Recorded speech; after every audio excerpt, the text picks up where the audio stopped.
Well,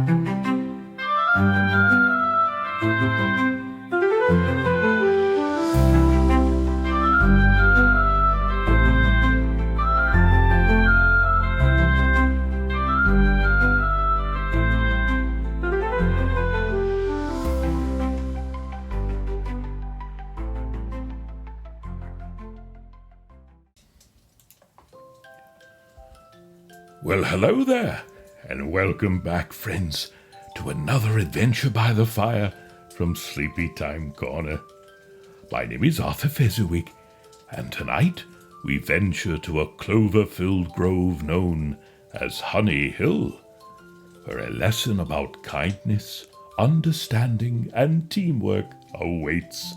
So, snuggle into your favorite cozy spot, close your eyes, and let's begin.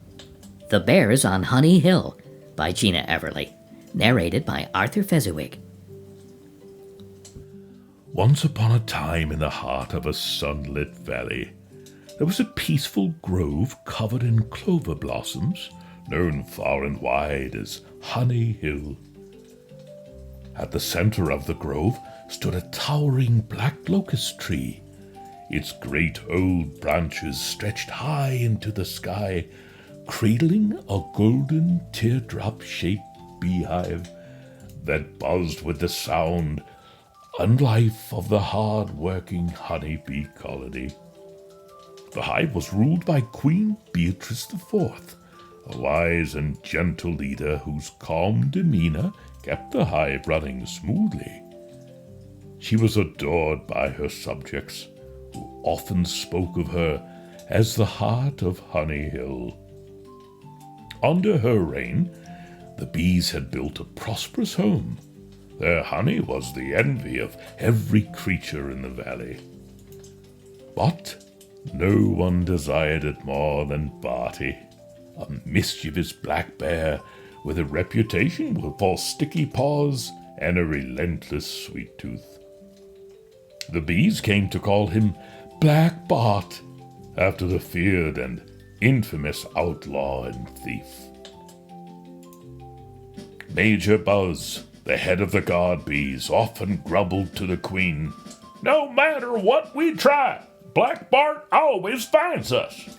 We change the size of our hive, the shape of the hive, even the tree the hive hangs from, yet he still sniffs us out."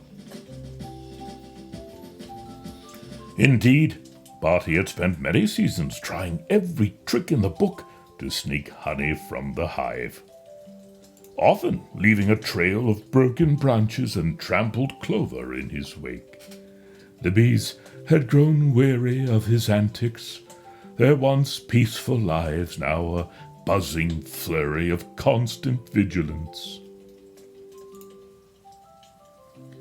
One breezy spring morning, calamity struck. A heavy branch, weakened by the many long seasons, came crashing down, blocking the entrance to the hive. Inside, panic erupted. "Everyone remain calm," Major Buzz bellowed, standing atop a honeycomb as he dressed the frantic swarm. "We need all available workers on the front line. Try to push that branch aside." The bees swarmed to the entrance, but the branch was far too heavy for even their combined efforts. Major Buzz shook his head. "We'll need help to move this. But who could we get?" Before he could finish, a familiar figure lumbered into the grove. It was Barty, his nose twitching as he caught the unmistakable scent of honey. But something was different about him this time. His paws weren't reaching for the hive. Instead, his eyes were fixed on the fallen branch. "What happened here?" Barty asked, his deep voice soft but curious. Major Buzz zipped over, his antennae waving with concern, twitching aloud. "And what business is it of yours, Black Bart? You are the last bear we would trust. Barty held up his paws in surrender. Easy there, Major.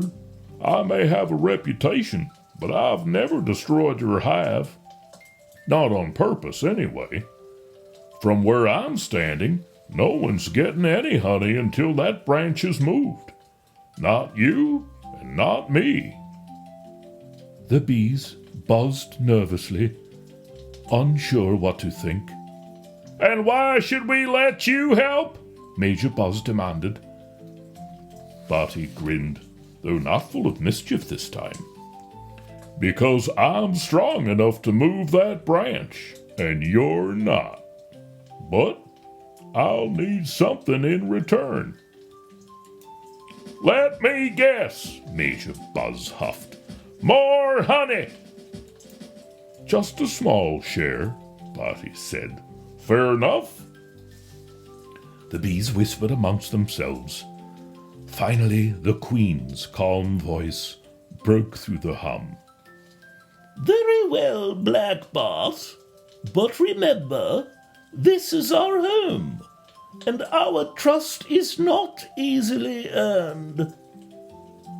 With that, Barty lumbered to the base of the tree, his powerful claws gripping the fallen branch. The bees hovering anxiously just above as he pushed and heaved. Finally, with a great groan, the branch rolled free, revealing the hive's entrance. It's clear! It's clear! The branch has left the building! Major Buzz cheered. The bees poured out of the hive, their buzzing a joyful chorus. True to his word, Barty didn't take more than his share. Just then, two small figures appeared from behind a clump of clover. They were Barty's cubs, bright-eyed, curious, and just as sweet-toothed as their father. Come on, kids, Barty said, offering them each a pawful of honey. The cubs giggled, savoring their first taste of the golden treat. The bees watched this scene with surprise. He's not just stealing for himself. He's trying to feed his family, Major Buzz admitted. The Queen smiled gently. Perhaps we have misjudged this bear. Even Black Bart has his reasons. From that day on, the grove became a place of harmony. The bees no longer feared Barty, and Barty no longer schemed to take what wasn't his.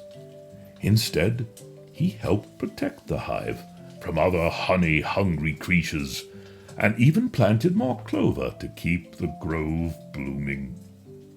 His cubs often joined him, laughing and playing under the black locust tree, while the bees buzzed happily overhead.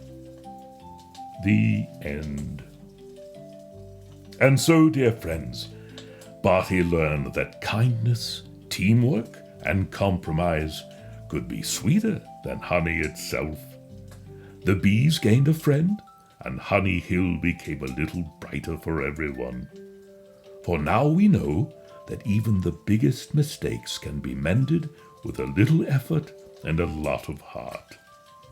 Remember, believe in yourself, trust those who love you, and dream big. One day you may soar as high as the stars. Sleep well, my friend. Until we meet again, good night.